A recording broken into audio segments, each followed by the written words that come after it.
नमस्ते, मैं पल्लवी हूं और आप भारत एक नई सोच देख रहे हैं। जयपुर के हवा महल सीट से भाजपा विधायक बाल मुकुंद जी, इनका वीडियो हमेशा सोशल मीडिया पर वायरल होता है। अभी हाल ही जो वीडियो वायरल हो रहा है, इसमें ये इमामबाड़े में घुस जाते हैं और वहां घुसकर पर्दे हटा कर मूर्तियां ढूंढने लगते हैं। वहां उपस्थित सभी महिलाओं के साथ अभद्रता करते हैं, ऐसा मुस्लिम महिलाओं का आरोप है। उनका ये कहना है कि इस पूरे इमामबाड़े में उस वक्त वो घुसे जब कोई पुरुष वहां मौजूद नहीं था।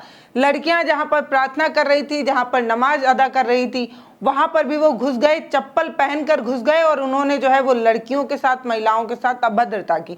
वो बार बार ये कह रहे थे ये जो इमामबाड़ा है वो मंदिर हुआ करता था, मूर्तियां कहाँ गई, हमारे प्रभु की, हमारे देव की मूर्तियां कहाँ गई, ये कहते हुए इमामबाड़े में चप्पल और जूते पहनकर घुस जाते हैं। इसके बाद इधर उधर पर्दे हटाकर मूर्तियां ढूंढने लगते हैं। उनकी ये जो अभद्रता का वीडियो है वो वायरल होने लगा। उसके बाद वहां पर लोग इकट्ठा हो जाते हैं, एक भीड़ इकट्ठा हो जाती है और एक नोकझोंक की वीडियो जो है वो सोशल मीडिया पर वायरल हुई।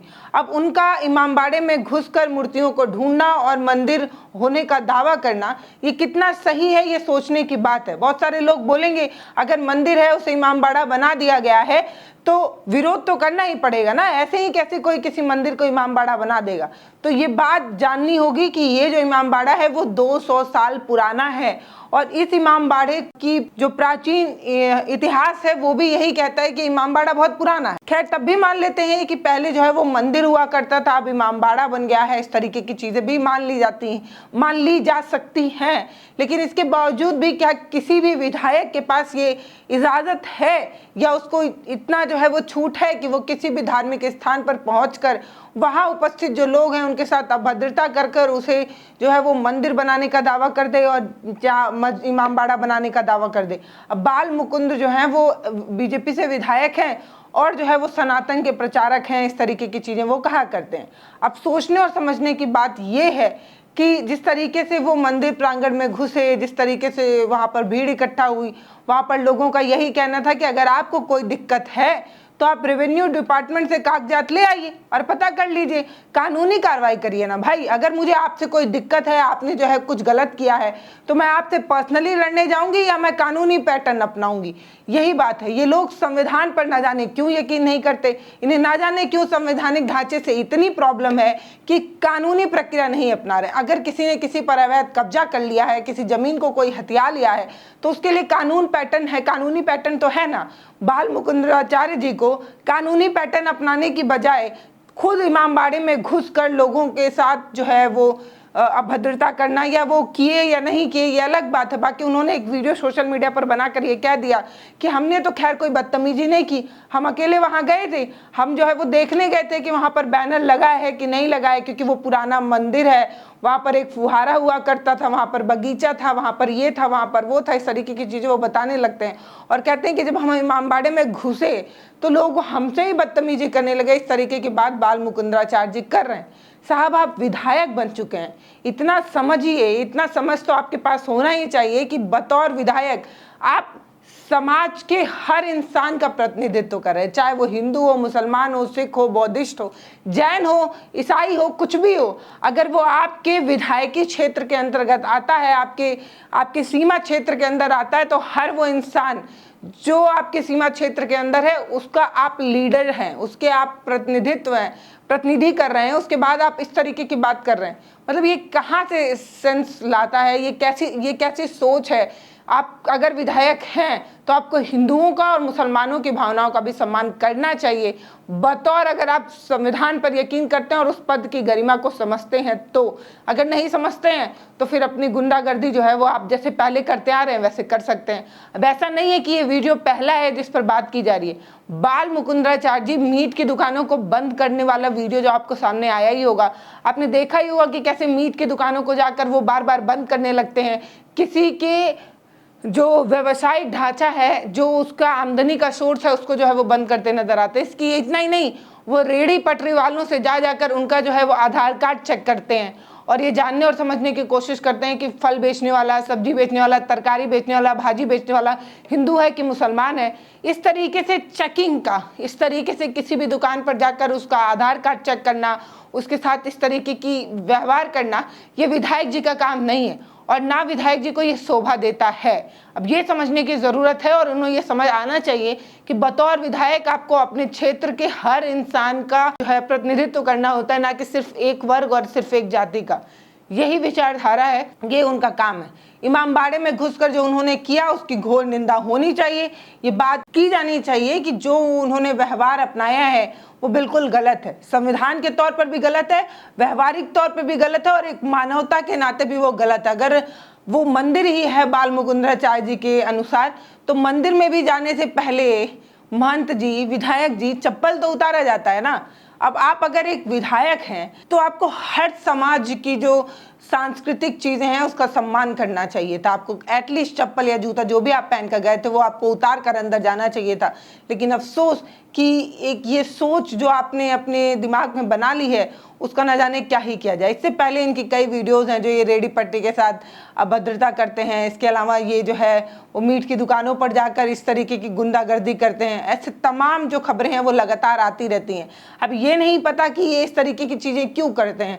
बाल मुकुंदराचार्य भी बीजेपी से सिर्फ विधायक हैं और बीजेपी से विधायक होने के बाद वो इस तरीके के काम इसलिए भी कर रहे हैं कि शायद वो लाइमलाइट में रहें, लोगों के चर्चा का विषय बनता रहे और हो सकता है कि विधायक के बाद सांसदी और एक बड़े नेता के रूप में उन्हें कट्टर हिंदू के रूप में जो है वो पहचान मिल जाए। ये सवाल पूछा जाना चाहिए या नहीं कि बाल मुकुंदराचार्य जी को किसी भी इमामबाड़े में छापा मारने की परमिशन किसने दी? सुप्रीम कोर्ट ने दी, हाई कोर्ट ने दी, पुलिस ने दी, जज ने दी, किसने दी? अगर किसी ने नहीं दी तो कानूनी पैटर्न के अनुसार आपको जो है रेवेन्यू डिपार्टमेंट से कागजात मंगाने चाहिए थे और कानूनी कार्रवाई करनी चाहिए थी। अगर आपने ऐसा नहीं किया तो गलती तो आपने भी की है, ये बात समझनी चाहिए और इसका जवाब देना चाहिए कि छापेमारी की परमिशन आपको किससे मिली और किसके कहने पर जो है वो आप गए। इमामबाड़े में घुस गए, लोगों को कहने लगे कि यहाँ की मूर्तियाँ कहाँ गई, इस तरीके की चीज़ें जो है वो वीडियो आप सभी के सामने है। हम मगरिब का टाइम था, नमाज पढ़ने के लिए नमाज अदा कर रहे थे। सब लेडी हैं, नमाज पढ़ रही थी। वो अंदर आए और चप्पल भी नहीं उतारी और ये ज़ोर से ही पर्दा हटाया और हटा के कहने लगे कि ये तो देव स्थल है, हमारा मंदिर है, इसमें मूर्ति रखी थी और आप लोग यहाँ कर रहे हो। तो मतलब बहुत बदतमीजी करी। दरगाह है यहाँ पर, एक ये है और एक वो है। वहाँ बच्ची नमाज पढ़ रही थी, वहाँ चप्पल पहन के सीधे अंदर चले गए और बदसलूकी करने लग गए, बदतमीजी करने लग गए कि यहाँ पे मूर्तियाँ थी वो कहाँ चली गई। और है ना, लड़की भाग के गई तो वो उस गेट जोर जोर से बजाने लगे, खोलो, चलो ये निकलो यहाँ से, यहाँ पे तुम क्या कर रहे हो यहाँ पर। इतनी बदतमीजी करी पेश। हमने रोका, हमने पूछा कि भाई आप क्यों आए, किस लिए आए, तो बोला नहीं नहीं कोई बात नहीं, हमारे मर्द थे नहीं यहाँ पर। तो ये वीडियो है जो हंगामे के वक्त आया था जब वो इमामबाड़े में घुसे थे और उन्होंने इस तरीके की अभद्रता की थी। इसके अलावा एक वीडियो वो भी है जिसमें वो सफाई देते नजर आ रहे हैं, वो बता रहे हैं कि वो वहाँ क्यों गए थे और ऐसा उन्होंने क्यों किया है। तो वो वीडियो भी आपके साथ जो है हम साझा करना चाहते हैं और आपको बताना चाहते हैं कि देखिए उन्होंने सफाई में ये कहा कि कैसे वो हमारी पुरानी मंदिर था और मंदिर प्रांगण था। वीडियो सुनिए। बाज़बदनपुरा में महल था, महल में ऐसा भी उल्लेख आ रहा है कहीं मंदिर भी था और उसके आसपास की भूमि और वहाँ एक कुंड था, एक फंवारे का स्थान था। वो सारा स्थान लगभग 14 बीघा भूमि। इसलिए मैं वहाँ मौके पर गया, मैंने बोर्ड देखा, मैंने बोर्ड हटाने की अपील की तो मेरे पे हमला करने के लिए आ गए। मैं तो अकेला गया था, साथ में कोई था भी नहीं। क्यों गया था? खाली देखने बोर्ड लगा है कि नहीं लगा है, लेकिन बाकी में बोर्ड लगा है। तो आपने जो है वो विधायक साहब को जो है वो देख लिया, महाराज जी को जो है आपने देख लिया। इस तरीके से जो है किसी भी धार्मिक स्थान पर जाकर छापेमारी की इजाज़त लेना और इस तरीके का काम करना, दुकानों को बंद करना, रेडियो को बंद करना, ये काम इनका है। लेकिन एक और बाबा हैं जो बहुत फेमस हैं, जिनको आप जानते भी होंगे, धीरेन्द्र कृष्ण शास्त्री।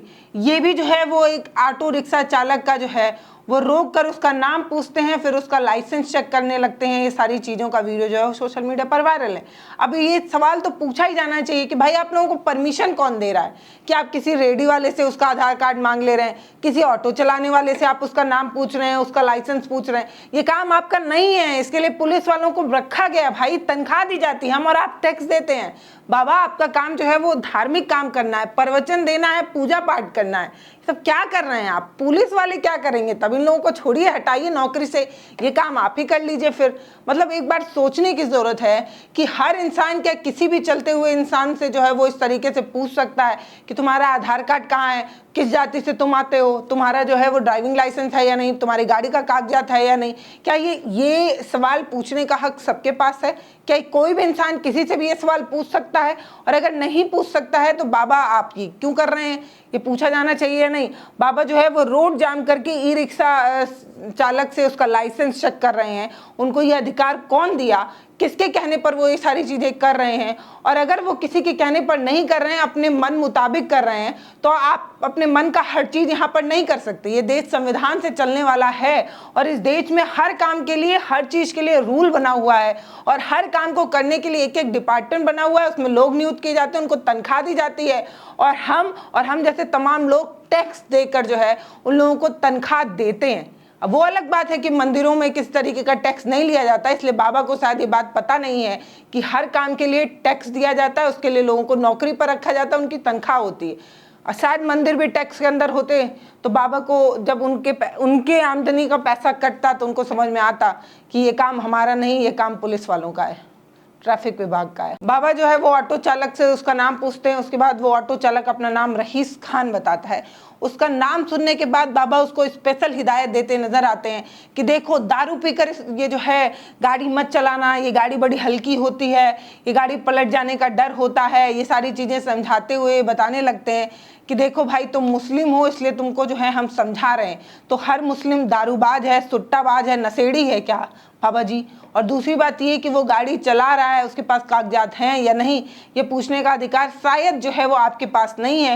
रोड जाम करके आप जो इस तरीके की चीज़ें कर रहे हैं उसके लिए आपके खिलाफ जरूर एक्शन हो सकता है। आप सड़क जो है वो बाधित कर रहे हैं, वो बिल्कुल गलत है।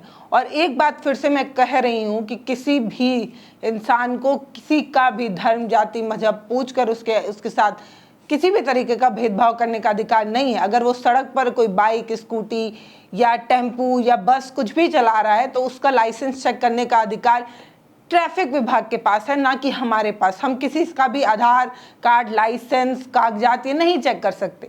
और अगर हम चेक कर रहे हैं तो हम उसकी जो फ्रीडम है उसके साथ खिलवाड़ कर रहे हैं।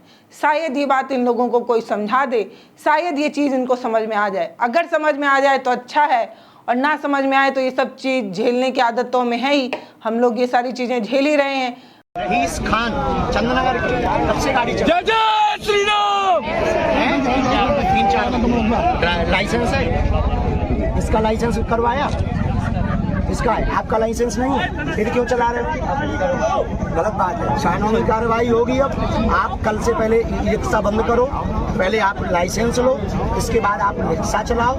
मदरा पी करके नहीं चलाओ, 6 से ज़्यादा ओवरलोड नहीं। ये बहकता बहुत है, हल्का वाहन है, ये बहकता बहुत है। धाम पर आने वाले, आपका नाम रहीस खान है, इसलिए आपको और ज़्यादा जिम्मेदारी निभानी है। सबको बराबर कानून मानने का अधिकार है। तो आप धाम के श्रद्धालुओं से दक्षिणा ले रहे तो मदरापान नहीं करोगे, नियमों का पालन करोगे और पहले लाइसेंस लोगे, फिर चलाओगे आप ई रिक्शा, क्योंकि बागेश्वर धाम पर आने वाले लोगों को असुविधा हो। कब से चला रहे हो? अब भाई ये सब चीज़ें होती रहेंगी तो क्या ही कर सकते हैं। कुछ लोग आकर हम जैसे वीडियो बना जाएंगे, कुछ लोग उनकी सोशल मीडिया पर टाइप करके निंदा कर देंगे, लेकिन अफसोस कि ये लोग सुधरेंगे, है नहीं।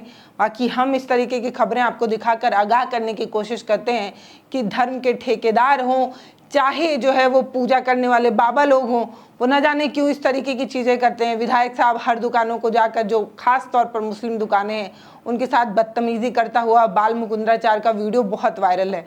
और उनकी इस तरीके की चीज़ें इस तरफ ही इशारा करती हैं कि वो लाइमलाइट में रहना चाहते हैं। वो जानबूझकर इस तरीके की उल जलूल हरकतें क्या करते हैं कि विधायक से सांसद बनने का मौका मिल जाएगा, सोशल मीडिया पर और मेन स्ट्रीम मीडिया पर वायरल रहने से लोग उन्हें पहचान जाएंगे।